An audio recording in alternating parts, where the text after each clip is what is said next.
बहुत पहले विट्ठल नाम का एक राज्य था जिसमें मोहिनीपुर नाम का एक बहुत सुंदर गांव था। गांव में चारों ओर हरियाली थी और गांव के अधिकतर लोग खेती और दूध बेचकर रोजी रोटी कमाते थे। लेकिन गांव में एक किसान ऐसा था जिसकी गांव में जमीन होने के बावजूद वो खेती नहीं कर सकता था क्योंकि उसकी जमीन बंजर थी। उस किसान का नाम बधू था जो कि अपनी बंजर जमीन से बहुत परेशान था। उसने हर तरह की खाद, पानी और सारी तरकीबें लगा ली, लेकिन उसकी बंजर जमीन उपजाऊ नहीं बन सकी। इस सब से निराश बधू अपनी किस्मत को कभी कभी कोसता भी था, लेकिन हार नहीं मानता था। वो रोज अपने मवेशियों से उस बंजर जमीन को इस उम्मीद से जोतता था कि एक दिन उसकी मेहनत रंग लाएगी और उसकी ये बंजर जमीन भी उपजाऊ हो जाएगी। घर चलाने के लिए बधू ने 2 गाय पाल रखी थी जिनका दूध दूहकर वो अपनी रोजी रोटी चलाता था। लेकिन उसकी कुछ खास आमदनी नहीं हो पाती थी क्योंकि मवेशियों और गाय के चारों में ही उसकी आधी आमदनी चली जाती थी, जिसकी वजह से बधू का मुश्किल से गुजारा हो पाता था। इतना होने के बावजूद वो अपने मवेशियों का बहुत ख्याल रखता था और उन्हें कभी भी चारे की कमी नहीं होने देता था, जिसके कारण उसके बैल और गाय बहुत स्वस्थ थे। बधू के घर से थोड़ी ही दूर पर धम्मू नाम का किसान रहता था जिसके पास जमीन तो बहुत थी, लेकिन वो अपने मवेशियों का बिल्कुल भी ख्याल नहीं रखता था। वो उन्हें मारता, पीटता और कभी कभी तो पूरे दिन मेहनत करवाने के बाद भी चारा नहीं देता था, जिसके कारण उसके मवेशी बहुत कमजोर हो गए थे। इससे जमीन होने के बावजूद उसकी पैदावार अच्छी नहीं हो पाती थी। उसकी हमेशा से बधू के मवेशियों पर नजर रहती थी क्योंकि बधू के मवेशी बहुत स्वस्थ थे। धम्मू किसी न किसी तरह उसके मवेशियों को हथियाना चाहता था। एक दिन उसको ये मौका मिल भी गया।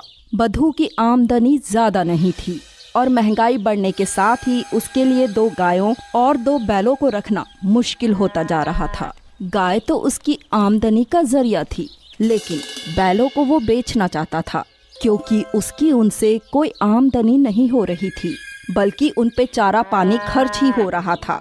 इसीलिए वो अपने बैलों को बेचना चाहता था क्योंकि वो उनका खर्चा और नहीं उठा सकता था, और इसके लिए उसने गांव में अपने बैलों का खरीदार ढूंढना शुरू कर दिया। जब धम्मू को ये बात पता चली तो वो दौड़ा दौड़ा बधू के पास आया कि कहीं उससे पहले बधू के बैलों को कोई खरीद ना ले। धम्मू बधू से बोला, अरे बधू भैया, हमने सुना है कि तुम अपने बैल बेचना चाहते हो। बधू ने कहा, हाँ भाया, मैं अब इन बैलों का खर्च और नहीं उठा सकता। खेत भी उपजाऊ नहीं हुए और आमदनी भी उतनी नहीं है। मैं तो चाहकर भी इन्हें नहीं रख सकता। धम्मू बोला, अरे बधू भैया, कोई बात नहीं, बताओ कितने में बेचोगे दोनों बैल? बधू बोला, भाया, मेरे दोनों ही बैल स्वस्थ और सुंदर हैं। अगर मुझे दोनों के लिए 50 अशर्फियां मिल जाएं, तो बुरा नहीं होगा। बधू ने अपने बैलों का उचित दाम ही मांगा था, लेकिन धम्मू चालाक था और उन्हें सस्ते में खरीदना चाहता था। इसलिए धम्मू चौंकते हुए बोला, अरे राम राम, इतना महंगा? बधू भैया, तुम तो जानते ही हो कि आजकल बैल कितने सस्ते हो गए हैं और तुम्हारे बैल तो बूढ़े हैं। इतना दाम तो कोई जवान बैल का भी नहीं लेता। निराश बधू बोला, ठीक है भाया, तुम ही बताओ कितने में खरीदोगे? धम्मू ने रौब भरी आवाज में कहा, 30 अशर्फियां, उससे 1 अशर्फी ज्यादा नहीं मिलेगी। बधू अपने बैलों के इस दाम से खुश नहीं था, लेकिन उसके पास और कोई रास्ता भी नहीं था क्योंकि उसे पैसों की सख्त जरूरत थी। इसलिए बधू ने धम्मू को 30 अशर्फियों के बदले अपने बैलों को बेच दिया। अपने बैलों को बेचने के बाद से ही बधू बहुत दुखी रहने लगा क्योंकि उसे उनसे बहुत लगाव था, लेकिन उसके पास इसके अलावा कोई रास्ता भी नहीं था।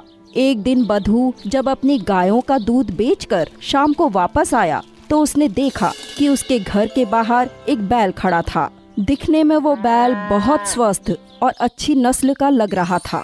बधू उसे देखकर हैरान हो गया और बोला, आखिर इतने अच्छे बैल को मेरे घर के बाहर कौन छोड़ गया? ऐसा बैल तो मैंने आज तक नहीं देखा। लेकिन क्या पता इसका मालिक शायद थोड़ी देर में यहाँ आ जाए। ये कहकर बधू ने चिल्ला चिल्ला कर आसपास पूछा भी, लेकिन कोई भी उस बैल को लेने नहीं आया। बधू ने शाम तक बैठकर इंतजार किया और जब कोई भी उस बैल को लेने नहीं आया तो बधू ने उसे अपने घर में बांध लिया।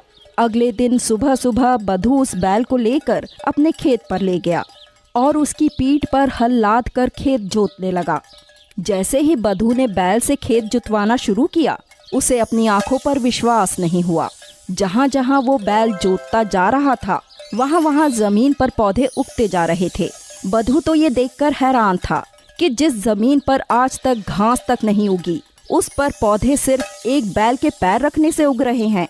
उस दिन वो बैल पूरे दिन खेत की जुताई करता रहा, लेकिन एक बार नहीं रुका। शाम को बधू जब उसे घर लेकर आया तो उसे खाने के लिए कुछ चारा दिया, लेकिन उस बैल का बहुत कम चारे में ही पेट भर गया और उसने खाना बंद कर दिया। बधू अब ये समझ गया था कि वो बैल कोई मामूली नहीं बल्कि जादुई बैल है। वो बोला, ये तो पूरे दिन काम करता रहा, इसके पैर रखने से ही मेरी बंजर जमीन उपजाऊ हो गई और जरा से चारे से इसका पेट भर जाता है। ये तो बैल नहीं बल्कि बैल के रूप में खुद भगवान मेरी मदद करने आ गए हैं। बधू उस बैल का बहुत ख्याल रखता और अपने खेत पर खूब मेहनत करता। आखिर उसकी पहली फसल जो थी, उसकी ये मेहनत रंग लाई और अब की बार गांव में सबसे अच्छी फसल बधू की ही हुई थी। गांव वालों को जब ये पता चला तो सभी बधू को बधाई देने आए, जिनमें से एक धम्मू भी था। गांव वालों ने बधू से कहा, अरे बेटा बधू, ऐसा तुमने क्या चमत्कार किया कि तुम्हारी बंजर जमीन पर भी इतनी हरी भरी फसल खड़ी हुई है। बधू बोला, अरे चाचा जी, ये तो सब इस बैल का कमाल है। ये खेत पर पूरे दिन मेहनत कर सकता है और थकता भी नहीं। इसी की मेहनत से मेरी बंजर जमीन भी उपजाऊ हो गई। गांव वालों ने जब उस बैल को देखा तो सभी हैरान हो गए। उन सभी ने आज तक इतना सुंदर और स्वस्थ बैल नहीं देखा था।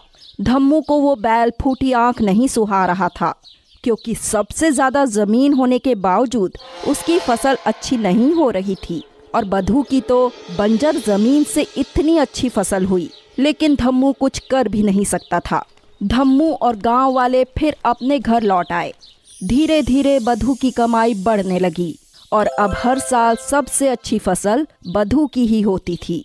कुछ सालों बाद बधू ने गांव में बहुत बड़ी जमीन खरीदी, जिससे अब गांव में सबसे ज्यादा जमीन का मालिक बधू हो गया था। लेकिन आज भी बधू अपने बैल की उतनी ही सेवा करता था जितनी पहले करता था। एक दिन जब धम्मू और उसके दोस्त बैठकर बातें कर रहे थे, तभी उनमें से एक दोस्त बोला, अरे भैया धम्मू, फसल तो तुम्हारी अच्छी होती नहीं, अब तो गांव में सबसे ज्यादा जमीन रखने का ताज भी तुम्हारे सर से उठ गया।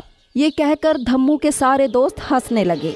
धम्मू पहले से ही चिढ़ा हुआ था, ऊपर से ऐसी बातें सुनकर वो और गुस्सा हो गया और दोस्त का गला पकड़ते हुए बोला, ऐसा तूने दोबारा बोला तो तुझे यहीं गाड़ दूंगा। बात रही ज्यादा जमीन की, तो देखना मैं फिर से गांव में सबसे ज्यादा जमीन का मालिक बनकर दिखाऊंगा। ये कहकर अपने दोस्त को धक्का देकर धम्मू अपने घर जाता है और कुछ सोचने लगता है। अचानक वो खड़ा होता है और बोलता है, हाँ, ये सही रहेगा। मैं आज रात बधू को मारकर उसकी जमीन और उस बैल दोनों को हड़प लूंगा और मैं फिर से सबसे अमीर बन जाऊंगा। ये कहकर धम्मू रात का इंतजार करता है और गांव में सबके सोते ही वो बधू के घर की ओर चल पड़ता है। वो चुपके से बधू के घर के आंगन में कूद जाता है, जहां बधू और उसका बैल दोनों लेटे सो रहे थे। धम्मू को देखते ही बधू का बैल जाग गया और धम्मू को देख अपने सींग हिलाने लगा, लेकिन बधू नहीं उठा और खूंटे में बंधे होने के कारण वो कुछ भी नहीं कर सकता था।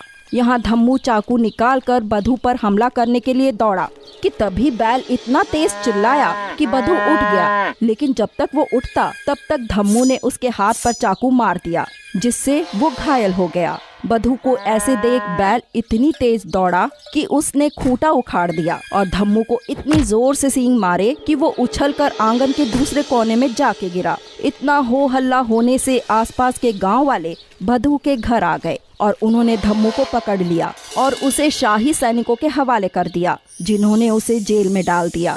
बधू की मरहम पट्टी करके गांव वालों ने उसके बैल की खूब तारीफ की। इसके बाद बधू शांति से रहने लगा और खेती करके खुशी खुशी रहने लगा।